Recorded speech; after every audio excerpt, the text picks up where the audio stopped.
Saat kita berbicara mengenai suatu hal, namun lawan bicara kita memahaminya dengan berbeda. Saat kita bertanya sesuatu, namun lawan kita menjawabnya dengan berbeda. Kesalahpahaman antara kita dengan orang lain memang agak sulit dihindari ya. Namanya juga dua orang yang berbeda. Tentu cara kita menafsirkan sesuatu gak sama dengan orang lain. Hai, kami Mental Healing ID, kami siap membantumu dalam meringankan beban mental dan memaksimalkan potensi diri karena kesehatan mentalmu adalah prioritas kami. Kesalahpahaman memang agak sulit dihindari ya teman healing.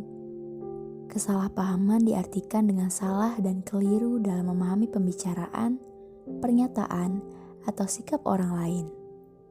Sering kita sebut juga dengan istilah salah tangkap. Kegagalan komunikasi ini terjadi dalam berbagai keadaan dan kondisi. Di rumah, di tempat kerja, antar kelas sosial dan etnis, antar agama dan antar bangsa.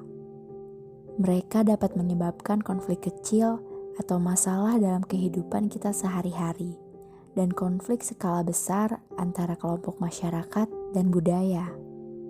Semua komunikasi memiliki dua bagian, pengirim dan penerima.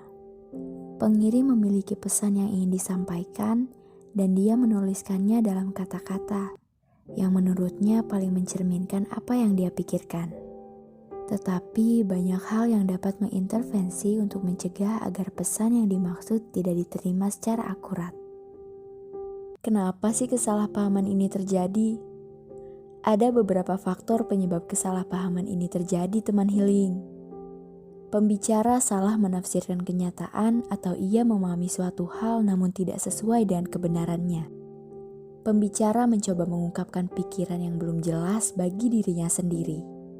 Pembicara tidak dapat mengungkapkan pikiran yang diinginkan dengan cukup jelas.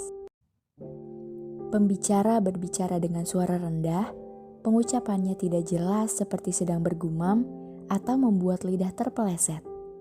Ada kebisingan saat berkomunikasi, penerima salah dengar pesannya, dan biasanya penerima memahami pesan dengan cara yang berbeda dari yang dimaksudkan oleh pembicara. Untuk menghindari kesalahpahaman dalam berkomunikasi, kita dapat melakukan beberapa hal seperti mendengarkan secara aktif. Tujuannya adalah untuk memahami lawan bicaramu sebaik kamu memahami dirimu sendiri. Perhatikan baik-baik apa yang dikatakannya. Minta lawan bicara untuk mengklarifikasi atau mengulangi apapun yang tidak jelas atau tampaknya tidak masuk akal. Cobalah untuk mengulangi apa yang mereka ungkapkan. Ini menunjukkan bahwa kamu mendengarkan dan kamu memahami apa yang mereka katakan. Sampaikan maksud dan tujuanmu secara utuh. Jangan sepotong-sepotong ya teman healing. Gunakan bahasa yang mudah dipahami oleh lawan bicara.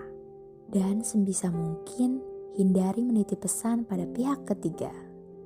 Yang terakhir ini sepertinya sering kita lakukan ya teman healing. Yakni menitipkan pesan pada orang lain dengan alasan tidak bisa bertemu. Nah, dengan kita melakukan beberapa hal itu, komunikasi akan jauh lebih berhasil. Semakin banyak upaya yang dilakukan seseorang untuk memahami orang yang mengirim pesan, semakin besar kemungkinan pesan tersebut akan dipahami dengan benar teman healing. Sekian podcast hari ini, jangan lupa nyalakan loncengnya, kami akan update setiap Rabu dan Sabtu. Mental Healing ID hadir untuk meringankan beban mental dan memaksimalkan potensi diri melalui konseling maupun kelas pengembangan diri karena kami percaya bahwa setiap orang berhak untuk dapat menjadi versi terbaik dirinya.